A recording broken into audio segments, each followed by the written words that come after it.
actually going to find each other, and they both like to back the opponent up, so it'll be a battle of attrition, and I like that fight. All right, Robert. That's my. All right, Robert, put that together. I think. All right, we'll start working for that one. But when it comes to fights where two guys didn't back down against some great fight, Regis Prograis, Jojo Diaz turning back the clock. Chris, this is a fight everybody was talking about, Sunday and Monday. This idea that these two guys we thought might just show up for a payday, really wouldn't give us everything. They gave us a great fight, Chris. They deserve respect for it. Potential fight of the year, Paul. Yeah, it was really, really good. Back and forth, ebbs and flows, and two former champions. And sometimes when guys are a little over the hump, that reads my mind. They make better both sides right. Yeah, we've seen that in the past. It makes for a really good fight. Neither one of these guys, I think, are world class anymore. I don't think either one of them can fight, at the highest level and be like the top of the division. Especially JoJo at 140. I mean, he's two-weight class. Where do you go now with Regis? Do you move him into a big fight, or do you make the JoJo rematch? I wouldn't mind seeing a JoJo rematch. It depends. I think Regis probably wants title fights or title opportunities. He wants to be a world champion again. The Catterall fight like between Catterall and Haney, I'm like, I don't see that ever really happening. But he is a big name. He is a former champion. He's a former two-time champion. He's still a good fighter. He's just not at that level anymore. And neither one of them are, but hell, they put on a great fight. I mean, sometimes it's better off. When you match up these guys out, it's almost like we talk about Tyson Fury and Anthony Joshua. They're not at their best. But I still want to see it, because it'll probably still be a good fight, because they're both in similar positions. Being their golden boy fighters, are you going to wind up with Duarte against Prograis instead? I think that's a great fight for Duarte. I think it's a good name put on his record. It doesn't happen, but awesome. Yeah, but this idea of and I want to ask you, Coach, this idea that Paulie just brought up of, we'll have a really entertaining fighting shows, but sometimes you want to cash a guy out, in a sense. Have that big fight like Chris was talking about, maybe get that title fight where he would be on the B side, but he'd make a big payday and kind of ended his career. How do you make decisions like that as a coach? Look, me, honestly, I would prefer Regis or JoJo, to fight each other again, and they made a great fight, get a decent payday instead of looking out there, that's between the management and the promoters. But I'm also a fan of boxing, and I also know when a fighter should or should not take those type of fights, and if they do it, we'll be prepared to do it. But I really want to see Duarte against Regis. Regis is a former champion, great name. But I would rather see the rematch with him and JoJo, because they put up a great fight. I think it does deserve another fight, because it was so good, so close. There was a little controversy. It was a great fight. I would love to see that. And we got to touch on what we saw. The doctor comes in, Paul, and he saw it, asks him how many fingers. He says the wrong number of fingers. They keep the fight going. What do you think as a fighter there? That answer used to matter. The whole fight used to hang in the balance of you seeing the right amount of fingers there. Now it's just a rhetorical question. Apparently. You don't have to answer it right or anything, which JoJo didn't answer it right. You just got to answer it. As long as you answer it, you're good. So he's conscious enough to answer to know that I asked him a question, so I'm going to let him fight. And JoJo fought well after that. Yeah, he didn't just get in the fight. I guess you're going to make me fight, so I guess I'll go for it. You can always say, I'm not going with numbers. Arturo's daddy, Wilson Rodriguez, I was old enough to remember it. Dude, Arturo's cheating trying to go with the guy that I think Joe Souza was actually hitting him tapping him on the leg, so he knew how many was up. That's an old corner trick, by the way, folks. It's the corner will tap you. The number of. I used to always say, well, it's never going to be one, so I always say two. Yeah. The guy's like, hold up one second. How many fingers are holding up? So I always knew. I was like, if I can't see, I'm always going to say two. But that answer, the whole fight was hanging in the balance. Arturo was trying to cheat at everything and trying to see it. Oh, you're right. Now it's like, JoJo, just answer the question. For people who didn't see it, the doctor says, how many fingers? He holds up one, and JoJo says two, and he goes, all right, and leaves. And he goes, twice. Yeah. That's twice. Let me it's insane. Up. Go ahead, please. Something more serious about this, because, we're joking and we're having fun, because it was, it's because JoJo fought well, yeah. How many fingers? Okay, he's pulling one up, and JoJo's saying two, and then he pulls two up, and JoJo says one. When I'm a little worried, and you guys, haven't brought it up, I'm pretty sure it's not even paid with both of you, Paulie and Chris. Chris, sorry, guys. But double vision is Yeah. something that happens for a lot of boxers. And when, I'm telling you guys, I was one of them. When you have something so close to your, depending on which eye it is, to me it was my left. So to my left I see good, but to my right I see double. Wow. So we don't know if this is something that is going on with Jojo, because he's taking a lot of punishment, he's taking a lot of punches, and that's what that happens. So it's something that we helped have fun bringing it up and everything, and it was great that the refs let it continue, and he continued to put up a good fight.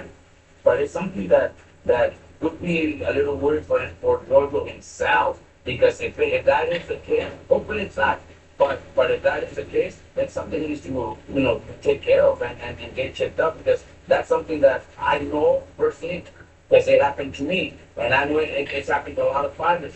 But most of the times, most of the fighters are afraid or embarrassed to admit it.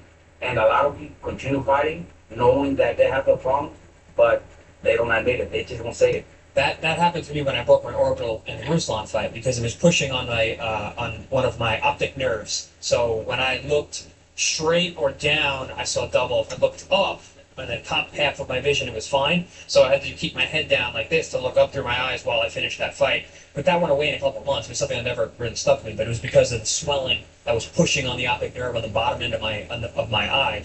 So I do remember actually dealing with that, not for an extended period of time, but sometimes it doesn't go away. Right. Sometimes, a lot of times, it doesn't go away.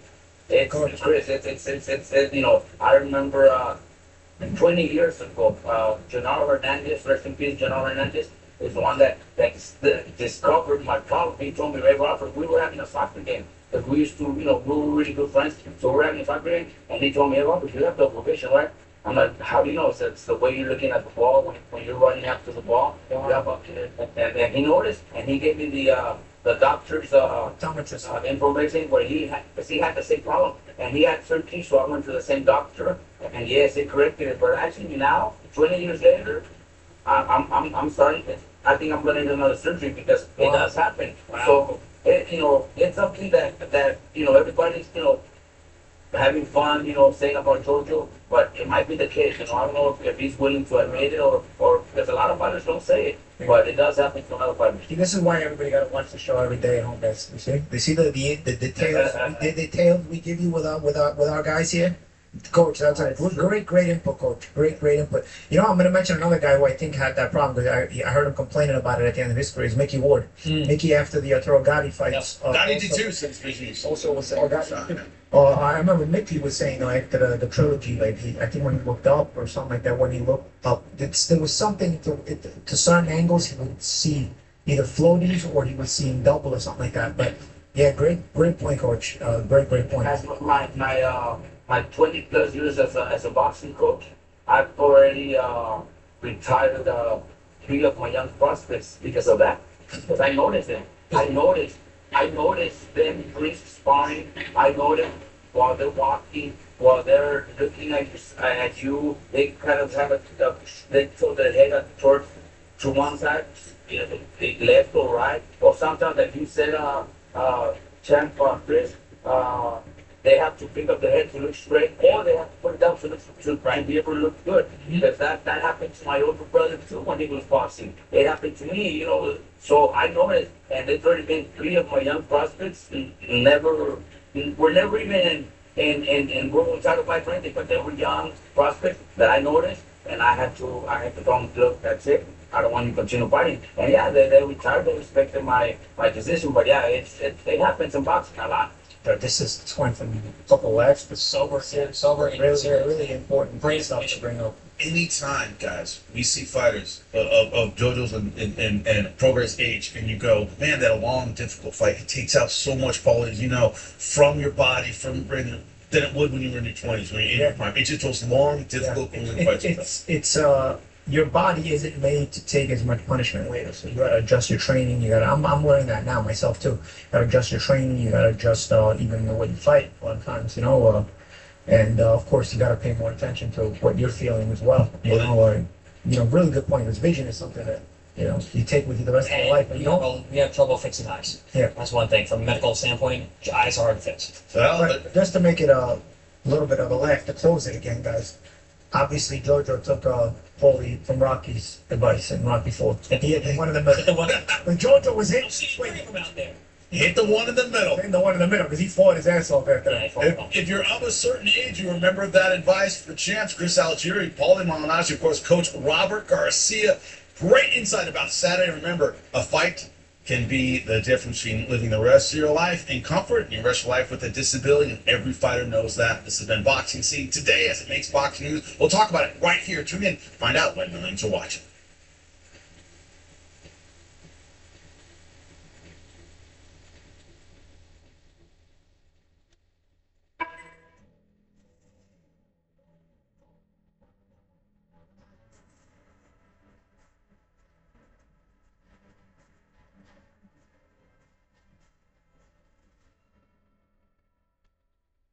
Welcome, everyone, to the premiere episode of Boxing Scene Today. What is Boxing Scene Today? It's where we deal with all the boxing headlines in studio right here at Pro Box TV. That means everything outside of Pro Box TV, whatever's going on in the boxing world. Not only do we have the experts here in studio, I'll bring them in a second, but we'll be talking to all of the boxing minds making headlines right now in this informal chat right here in the Pro Box TV studios. Right now, in studio, Jimmy Smith alongside Chris Algieri, Paulie Malignaggi joining us via Zoom.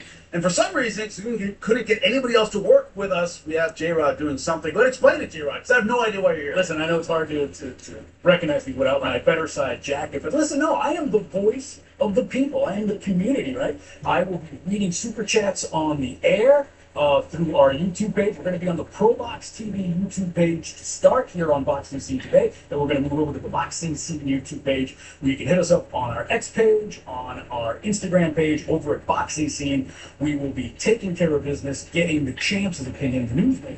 And, that's what I am, man of the people. So, one thing that the people saw, we saw some new champions this weekend. Let's take a look at some headlines.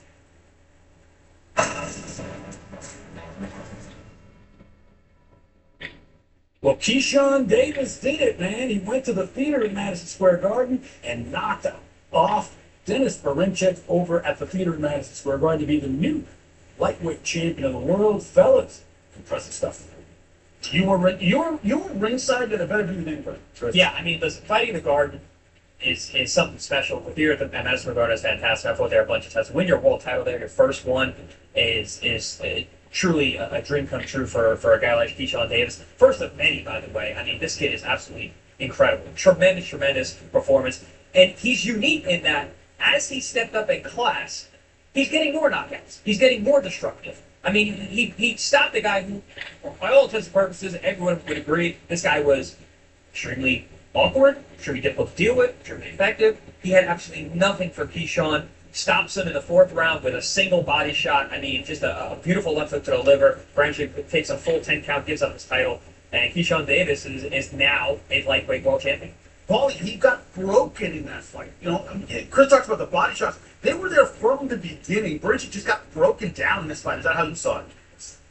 Yeah, he might have been a little smaller, as Keyshawn was referencing during the week. He might have been just too old to deal with the intensity of a young phenom like Keyshawn Davis. I tell you what, Virginia doesn't always make for a lightweight champion, but when they do, they make some damn good ones. We've got Turner Whitaker, and we've got Keyshawn Davis, and both happen to be from Norfolk, Virginia. Very good performance, and I agree with the champion, the first of many.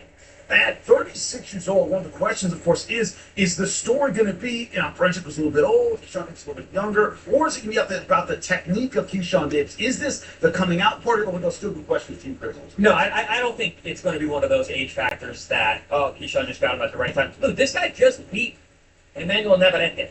He was a big underdog in that fight. Was supposed to be a stepping stone. Was supposed to be an opponent for Navarrete to pick up another world title in a new weight class. Guess what? He upsets the apple cart. He was the underdog once again. This time, actually, as the champion, fighting Keyshawn Davis in Rising Star. But listen, it's only his 14th pro fight. So Keyshawn Davis now a world champion in his 14th pro fight, which the only other person to do it in that few of fights was Oscar De La Hoya. I think Lomachenko did it a little bit less, but Oscar De La Hoya and Keyshawn Davis both had 14 fights before winning a lightweight world championship. So I don't think it has anything to do with the age of Baranchyk or who Baranchyk was in this fight. It's just that this was the anointing of Keyshawn Davis as a current and future star. A lot of people talk about the mental focus, Paulie, where, obviously the package sent to his room with a lot of people think it was Teofimo Lopez and sent him to, but there was a lot of, mean-spirited stuff going on. Davis stayed professional, was able to stay focused, to give him credit for that. No, I think actually I give him credit more for getting his game face on. I think he's one of those things. Remember when Michael Jordan used to get himself motivated for anything, just to make up stuff? I feel like deep inside, he had to know that package probably wasn't from Baranchyk, but he used it as motivation. He used it to just get his game face on. He just used everything to sort of attract the best of himself and bring the best. Yeah, champ. All week Keyshawn was saying, he goes, yeah, because we kept asking him about, everyone was asking all the media about, how was he dealing with the pressures and the stress and the drama that was surrounding his fight week. Nothing new for him. He had a big issue before his last fight as well, and I think his sisters got into a car accident right before the fight. They turned out to be okay, thank God. But he just said, the best put it behind them, and they just go out there and do what they do. So regardless of what was going on before the fight, whether Baranchyk had anything to do with it or not, to your point, champ, I think that Keyshawn, just like you said, took that in, internalized that, and used it as fuel to go out there and do what he was there to do. Anyway. Yeah, there's no rest for champions, as you guys well know. And so the community's asking, well, what is next for Keyshawn Davis? Are we talking unification? He's good buddies with Shakur Stevenson. We're going to see Shakur this weekend in Riyadh. Tanks out there. What's next, fellas? Keyshawn's not fighting Shakur. That's not happening anytime soon. Both they're buddies. They've both gone on air and publicly and said that they're not going to fight each other. There's other people out there. Personally, I would like to see Lomachenko and Keyshawn next, if possible, because I don't think we're going to see Tank and Keyshawn in the very near future. So in the meantime, let's go with a living legend and Vasily Lomachenko. Let's see what the young buck can do with someone of that level. See how much Lomachenko has left. I think that's a great fight. Paulie, what's your vote for next lightweight fight for Davis? I think there's a sort of storyline there fighting Lomachenko because he just Baranchyk, so Lomachenko could be the storyline. But I also think Lomachenko's kind of sick and tired of boxing, from what I gather. I'm not sure that he's going to want to come back unless there's probably so much money on the table that it's not worth it. I just hope the lightweight division actually turns these fights over. I'm surprised at how fast the lightweight division got so good after the previous generation sort of moved up. Remember that Haney, Lomachenko, Teofimo generation, which is still obviously in boxing, but they all left the lightweight division. And so it was sort of empty for a second, and then it just got refilled so fast. You have so much talent. You have Zepeda, you have Morataya, you have the champions, Keyshawn, Javante, the Davises, and then you have Shakur Stevenson, just to name a few. It's a good lightweight division. I just hope it actually turns over and they fight each other, as opposed to just going on parallel of the directions. All right, fellas, let's continue with the headlines over at BoxingScene.com. Another belt got distributed. This time across the pond. The 626 El Monte, California, has got a champion. It's Arnold Barbosa Jr. Friday went to Manchester, hometown-ish of Jack Catterall. Controversy, split decision, but got the win. You can read that article, of course, at BoxingScene.com. Fellas, Arnold Barbosa, what's next? First off, I'm here for one thing. To listen to Chris rant about this. Go ahead, Chris. Only reason I'm here. Guys, this is an interim belt, so there's not belt changing hands. So let's get that out there and correct. This is an interim championship. Teofimo Lopez is the champion of the WBO. So listen, I know we live in a world of email champions where, yes, you become interim champion, then you wake up one day and then you're the actual official champion. It used to be back in the day you had to fight the champion, beat the guy who had the belt in order to make your interim a world, make it an actual world title. That's not always the case these days.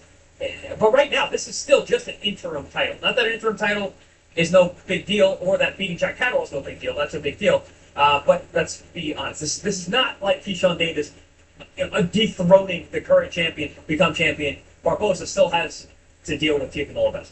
Yeah, the question, Paulie, this is a fight that didn't impress a lot of people. He did beat Catterall, but once again, split decision, a little controversy. What are your thoughts on it? Yeah, it's a solid win, maybe the best win of his career, nonetheless. Barbosa's always been sort of he's a guy who's been known as a good fighter, but just hasn't had his opportunities. So it was good to see him turn this around and get this big win. To answer what the champ is saying, though, back in the day, the champs actually used to fight the top contenders. Now they don't. They just kind of hang around and let them make them wait. So they used to get stripped back in the day. Today they don't get stripped. They just become in recess. They give them hibernation clauses, recess clauses, all this other stuff. You know. So the fault kind of lies on both sides here. I understand Primo's a big name. He's either got a shit or we off the pot with the title on. Chris, thoughts on that? The idea that Teofimo Lopez, you got to stir the pot a little bit to get things going. Does this stir the pot a little bit, even though it's interim? Well, I mean, now it seems like they have to make this fight now. But, you know, Teofimo is the WBO champion. Barbosa's been chasing and pulling out Teofimo for quite some time. Yes, Yeah. They have till August 14th to make this fight. Otherwise, Teofimo has to give up the belt. That's a lot of time. So just keep that in mind. Back in the day, way back in the day, an interim champion became a full champion if the champion refused to fight him. Right. Like Lennox with Greg Ball. Yeah. So the champion was forced to fight him, otherwise he would relinquish it to the interim champion. And that was the interim champion only became interim champion because the champion who was the real champion got an exception to get an extension. Could it be a big fight or an unification or something? I could see Teofimo actually relinquishing his belt and Barbosa being elevated via email because Teofimo apparently has been talking with Riyadh and looking at multiple fight deal out there. And it just seems like belts don't matter as much when you're over there dealing with that kind of money and they're making mega fights, super fights. So I could easily see Teofimo passing over Barbosa once again and just relinquishing the title to look for those bigger money fights, which you've been looking for anyway. In which case Barbosa would be the actual WBO champion. The question, when you see like a Keyshawn Davis, you look at the technique and go, man, he's a problem for anybody. He matched up really well with a bunch of different guys. Do you get that same feeling from Barbosa? Yes, he won an interim title, or however you want to put it. The idea that tactically he can hang with a lot of guys, do you see that?